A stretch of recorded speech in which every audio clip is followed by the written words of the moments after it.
As Michel Barnier and the EU negotiators head back to London today, there's been some speculation that what we're actually seeing is a charade of negotiations, that a deal is all but inevitable. Is that fair?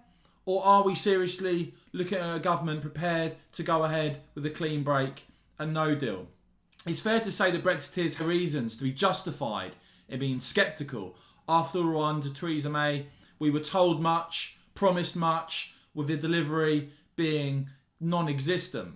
So there's some speculation now, and I'm going to cover it in this report, some scepticism of what we've seen from Boris Johnson in terms of warnings of no deal, in terms of standing firm, scepticism that will fade away and that a deal is all but inevitable. I'm going to go through all the very latest as Michel Barnier, as I say, heads back to London today. But if you could please start off by clicking that thumbs up button. And if you want to support my work, click join, become a supporter, would really appreciate it. Now let's get into this. So Alex Wickham, before I go into the latest on what's actually happening in terms of Lord Frost and Michel Barnier, Alex Wickham of Politico, London Playbook, writing today that there is a good deal of suspicion in Westminster, but especially on the EU side, that Johnson's decision to walk away last week was something of a charade to help him sell any eventual agreement. Something, by the way, that I know some of you guys in the comments do think. So let me know your thoughts on this as I go through all of the latest in this report. So the UK side have denied that to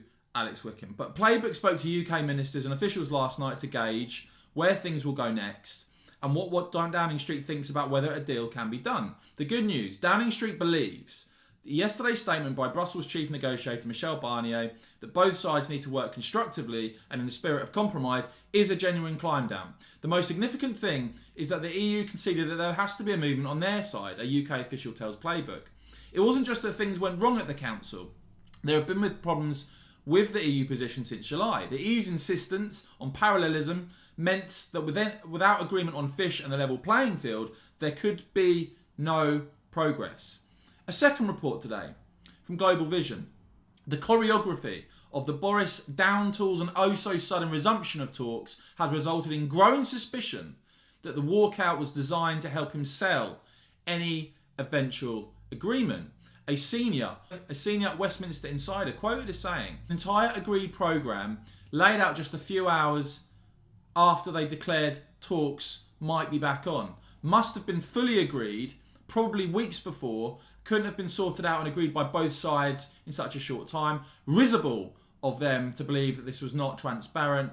Going on to say, this Westminster insider to Global Vision, they might get away with this PR stunt in the short term, but when people write their memoirs, it will come out on them. But when people write their memoirs, going on to say they'll be exposed for giving away their country. Goes on to say, and I quote, it is pretty much close to Theresa May's deal, with just those few concessions gained by Boris at the beginning of the year. Will be bitter to her that she has gained such a bad rep from it.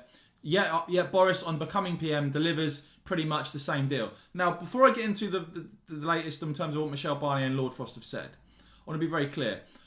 I think it's fair enough to give the British government and Lord Frost the benefit of the doubt. What they've been saying all the way through is very different from what we saw under Theresa May. And Lord Frost, as you know in this channel, nicknamed Frosty the No Man, has been clear that on things like the level playing field, on fisheries, on the UK being a fully independent country, that has been his stance. He's held firm on that all the way through. So it's fair to give the benefit of the doubt. It's also fair, as a Brexiteer, to be fairly sceptical until we see what is actually delivered. Hence why I'm highlighting this. But let's just remind ourselves of what Michel Barnier said yesterday.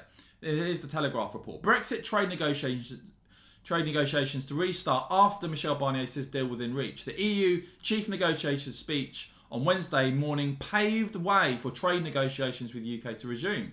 A Brexit trade deal could be done in a fortnight after the European Union caved into British conditions in a significant shift to negotiations being restarted in London on Thursday. And as I said, we'll get to it in a minute, but Michel Barnier and the EU coming back to London today after, of course, Lord Frost telling Barnier not to bother last week. Barnier said the new free trade agreement was in reach and UK sources said it could be struck in 2 to 3 weeks. Both sides have agreed a schedule of daily intensive talks to the EU's deadline at the end of the month. Lord Frost was convinced Brussels was bringing a fundamental change in approach to the stalled negotiations after Mr Barnier gave a conciliatory speech in the European Parliament in Brussels. Barnier said, We will seek the necessary compromises on both sides in order to do our utmost to reach an agreement. We will do so right up until the last day that it's possible to do so. We want a deal that will be mutually beneficial, Barnier said, to both parties in respect of the autonomy and sovereignty of both sides. A deal reflecting a balanced compromise and agreement is within reach. Now, this is what Lord Frost said publicly on Twitter. We have agreed that a basis for negotiations with the EU and Michel Barnier has been re-established. Intensive talks, he said, will happen every day and begin tomorrow afternoon, i.e. today, in London.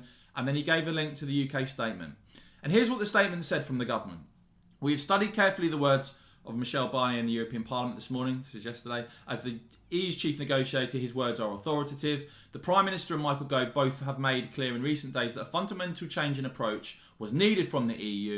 They made clear that the EU had to be serious about talking intensively on all sides and bringing the negotiation to a conclusion. They were also clear that the EU had to accept once again that it was dealing with an independent and sovereign country and that any agreement would need to be consistent with that status. We welcome the fact, they said, that Mr Barnier acknowledged both points this morning, and additionally that movement would be needed from both sides in the talks if agreement was to be reached. As he made clear, any future agreement will need to be made in respect to the decision-making autonomy of the European Union and with respect for British sovereignty. Lord Frost discussed the implications of this statement and the state of play with Mr Barnier earlier today. On the basis of that conversation, we are ready to welcome the EU team to London to resume negotiations later this week. They said that they've agreed a joint set of principles for handling the intensified phase of talks. As to the substance, we note that Mr Barnier set out the principles that the EU has brought to this negotiation, that he has also acknowledged the UK's established red lines. It is clear that significant gaps remain between our positions in the most difficult areas, but we are ready with the EU to see if it is possible to bridge them in intensive talks. For our part, we remain clear that the best and most established means of regulating the relationship between two sovereign and autonomous parties is one based on a free trade agreement.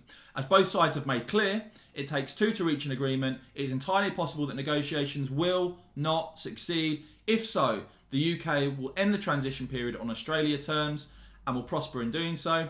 It's essential now that UK businesses, hauliers, travellers prepare actively for the end of the transition period and since change is coming, whether an agreement is reached or not. Let me know what you think about that statement from the government, guys. But here's what Michel Barnier said today. He said he briefed the European Parliament Conference of Presidents this morning before heading to London this afternoon for intensive talks. As has been the case through negotiations, he said, transparency and unity are key. The EP will have its say on any deal. And as I've covered on this channel before, increasing pressure on the EU side. I mean, one thinks of the requests, we saw the briefings that Boris Johnson had to pick up the phone, even though the EU previously said everything had to flow directly through negotiators. Seeing European business interests urge a deal to be done. And now we see this story in Politico. Europe's car makers are moving to help the UK extract some concessions in deadlocked talks over a post-Brexit trade deal. The EU's auto lobby is pushing the bloc's chief negotiator, Michel Barnier, to soften his negotiating stance on rules governing the trade in electric cars across the channel. So by the way, there's another Brexiteer prediction come true. European industry is pushing the EU side for a deal. And of course, for that to happen, if the British government hold firm, it will have to take the EU to abandon their ridiculous demands on things like level playing field. But here's another look into the EU, what the EU are thinking. The Express reporting on a high-ranking EU diplomat being quoted as saying, it is now being discussed that in the event that no agreement does not succeed on the 10th of November, chaos at the beginning of the year could be accepted for a few weeks and negotiations would then simply continue. This is now being discussed. It is theoretically possible. But a Downing Street spokesman earlier this week said, we've been repeatedly clear that any agreement needs to be in place before the end of the transition period, and we will not be back to negotiate further next year. We must provide certainty to our businesses and citizens, and endless prolonged negotiations won't achieve this. Now, my former Brexit Party MEP colleague Anne Widdecombe told Express.co.uk, I think no deal is the right approach. I think the only way you persuade the EU to treat us as a completely sovereign state is by breaking this off now, saying we are completely independent from the 1st of January and you don't come into our waters unless we give you a licence, and we will do what we like with our own industries and we are not living by your rules anymore. If we did that and held off, then by this time next year, she said, we'd have a deal and it would be a good one. Guys, I know the overwhelming majority of you have had enough. You don't want us to carry on these discussions. You recognise that Boris Johnson had set that 15th of October deadline, which we're now past of course, and you just think we need to go no deal and WTO. The question is whether the government, what we've seen with the negotiations is a charade, or whether the British government are serious about walking away with a clean break at no deal, or whether there is almost inevitably going to be a deal. Would love to know, after looking at all this and these increasing reports, scepticism at what's happening in terms of the UK side. Let me know what you think's going on. Let me know if you think Boris will walk away, or do you think a deal is pretty much already agreed. One thing I do know, as I say, and I'll repeat it again, is that Lord Frost all the way through has been clear that he doesn't intend to capitulate when it comes to level playing field or fisheries. And of course, words are cheap. We have to see what eventually happens. No deal is always better than a bad deal. And Nigel Farage himself has said, if Boris goes ahead with a clean break, he will back him 100%. Let me know what you think is going to happen, guys. And as ever, if you've enjoyed this report, if it's been helpful and informative for you, please click the thumbs up button. Remember to subscribe and hit that bell. And of course, become a supporter, hit that join button. You might see some people in the comments with the Westminster logo next to their name. They're supporters. Thanks so much to those of you that are supporting my reports in this channel. But please consider, if you do appreciate these reports, hitting that join button, becoming a supporter. And of course, guys, as ever, thank you very much for watching.